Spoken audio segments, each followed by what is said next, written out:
I would like to thank Adrian Thomas for sending me this story. And this is coming out of Tennessee. So if I have any Tennessee natives or people who live in Tennessee right now at the moment, this one's for you. But you know what I always say, when some policy gets implemented on a local level, it can eventually spread on a national level. This man's name is Lamar Alexander, and he is the senator of Tennessee. And he came up with, I guess, what he believes to be a bright idea when it comes to student loans. As you know, student loans, or maybe you don't know, student loans is the only form of debt that cannot be filed in bankruptcy. You can file any other type of form of debt in bankruptcy except for student loans. And there's a reason for that. It's because student loan debt is a very profitable debt. Like, it has now become like the number one form of debt that anybody can get into. At one point, it was credit card debt. But then over the years, student loan debt completely surpassed it. But anyway, this man has come up with a so-called bright idea that he wants to have people who owe money in student loan payments to have it come out of their check, as in their bi-weekly paycheck. And if you only have, say, one job, that means it's going to come out of that on top of any other bills that you have to pay. And you're pretty much looking at, if you don't work a job where you're making a certain amount of money, it could damn near garnish your wages. So you got to think, you would have to pay your cell phone bill, your light bill, your water bill, your electric bill. If you have a mortgage, you got to pay that. If you have rent, you got to pay that. If you have a car note, you got to pay that. And then now on top of that, if this goes through, you would have to pay your student loan payment. And I know certain people who have student loan payments, I don't know what it is for everybody, but I know for some people it's not less than $300 a month, depending on what student loan service you use. I know with Navient, which used to be Sally Mae, I think it's like 300 something a month at the minimum.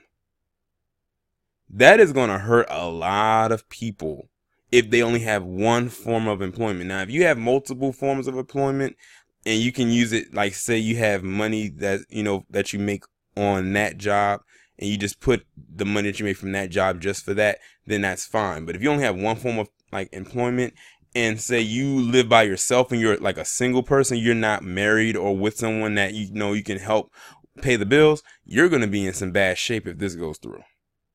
And them student loan people, they are like Uncle Sam. They're like a monthly tax payment.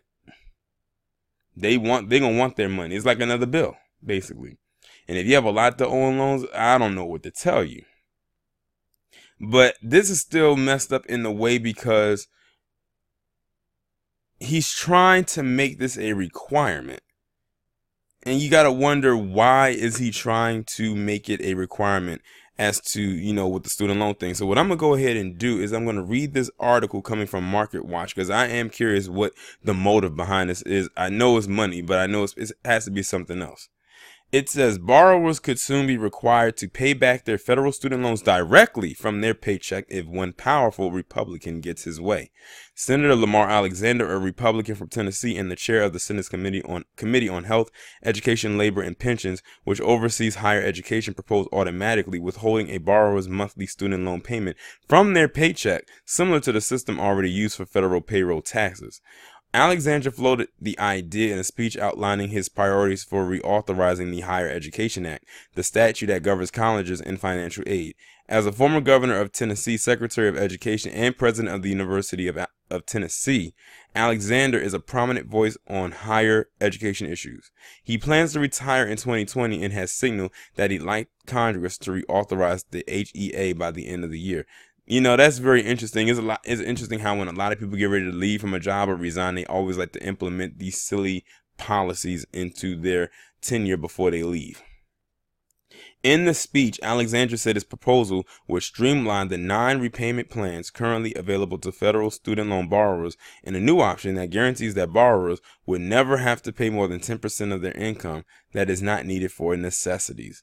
If a borrower loses their job or does not make enough, they would not pay anything and it would not hurt their credit score. The monthly payment will be automatically withheld from borrowers' paychecks just like federal taxes.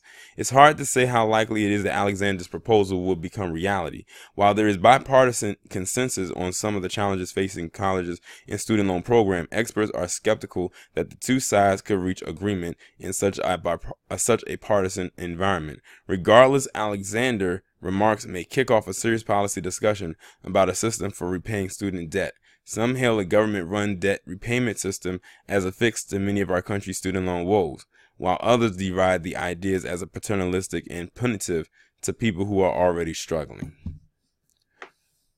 Yeah, I don't know really what to make of that, but if that gets implemented into a policy, the people in Tennessee, since it's probably going to start there first, since that's where he's residing, are going to feel it, like really feel that pinch. And God forbid that it goes through and it goes into a national level, because then it's really going to hurt. What's going to end up happening is a lot of people aren't going to go to college unless they have a full ride scholarship, or an athletic scholarship, where everything is paid for and they don't have to take out a loan, or at least a massive loan. But y'all let me know what y'all think about this down in the comments. Do y'all agree with this so-called new policy that he wants to put into play, or do you disagree with it? And I really want to hear from my Tennessee subscribers, have you heard about this story? If you have, can you please let me know what you think? And I will talk to you in the next one.